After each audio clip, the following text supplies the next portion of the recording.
Bonjour à tous et bienvenue dans cette nouvelle vidéo. Et oui, toute première vidéo de 2018 et cette année j'attaque avec un tutoriel de macarons festifs au motif graphique et élégant. Alors tout d'abord je souhaiterais vous souhaiter à tous et à toutes une très belle année 2018, que vous ayez la santé, le bonheur et que tout réussisse pour vous là où vous le souhaitez. Dans cette vidéo, je vais vous montrer comment réaliser deux types de macarons que j'ai montés en pendant décoratif, mais vous pouvez les utiliser en collier, en bracelet ou porte-clés. Et vous pouvez également adapter les techniques que je vous montre à tout un tas de couleurs et d'inspiration personnelle. Je commence avec le premier macaron que je vais appeler le macaron polka dots. J'ai choisi pour celui-ci un fond rouge avec des points blancs et dorés, mais vous pouvez voir dans les prochaines images que vous pouvez l'adapter à toutes les couleurs qui vous font plaisir.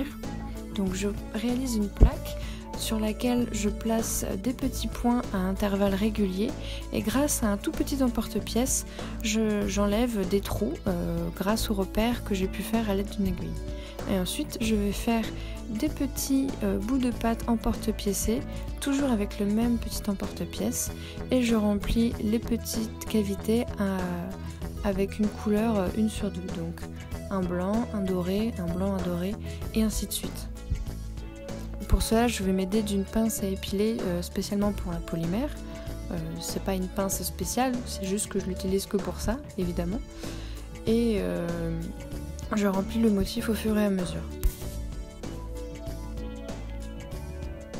Donc c'est pas grave si vous faites des petites marques sur la pâte, parce qu'après voilà, comme vous le voyez ici, on va venir passer un coup de rouleau après avoir appliqué un film étirable. Et maintenant je prépare la plaque du dessous qui va permettre d'avoir une épaisseur pour mon macaron.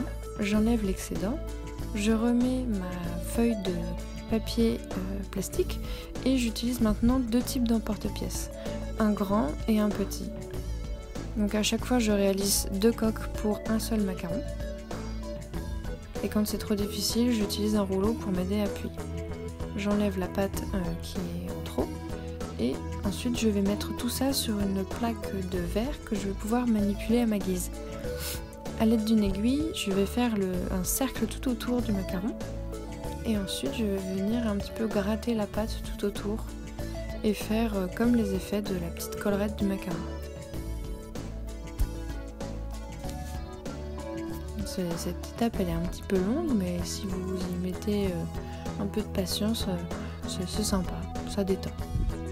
Ensuite je vais faire l'intérieur des macarons, donc je vais utiliser les mêmes emporte-pièces et ce n'est pas grave si la pâte elle est tachée sur le dessus, parce que ça va pas se voir une fois que vous aurez mis le piton et la deuxième coque.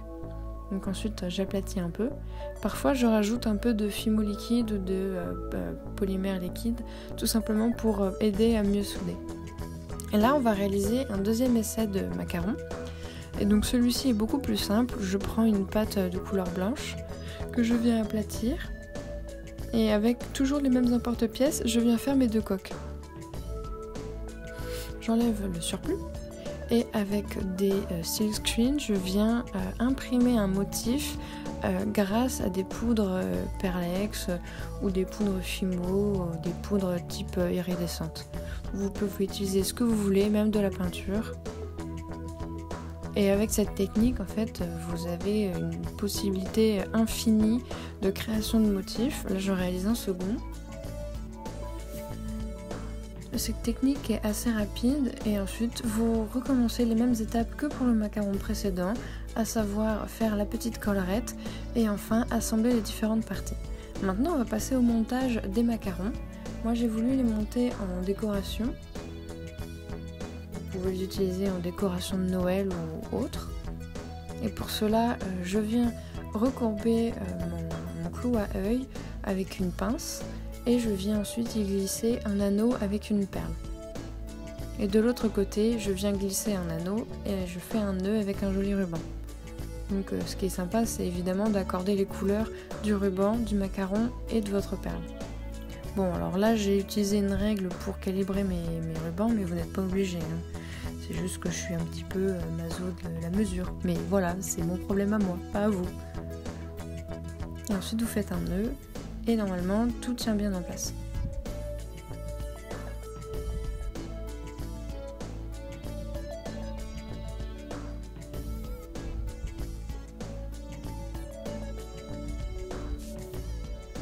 Et ensuite vous n'avez plus qu'à assembler le tout et ça vous donne un macaron festif et graphique aux couleurs que vous avez choisies. Et voilà, ce tutoriel est terminé. J'espère qu'il vous plaira. N'hésitez pas à me dire ce que vous en pensez. Je vous laisse avec d'autres images de macarons que j'ai pu réaliser. Et je vous souhaite encore à tous et à toutes une très belle année 2018. Qu'elle soit riche en émotions, en création et surtout riche en rencontres. Et voilà, je ne vous souhaite que du bonheur et vraiment plein de réussite. Merci à tous les nouveaux arrivants et abonnés qui me contactent sur ma chaîne. Ça me fait de plus en plus plaisir de vous voir tous ici. Et je vous dis à très bientôt. Merci d'avoir regardé la vidéo.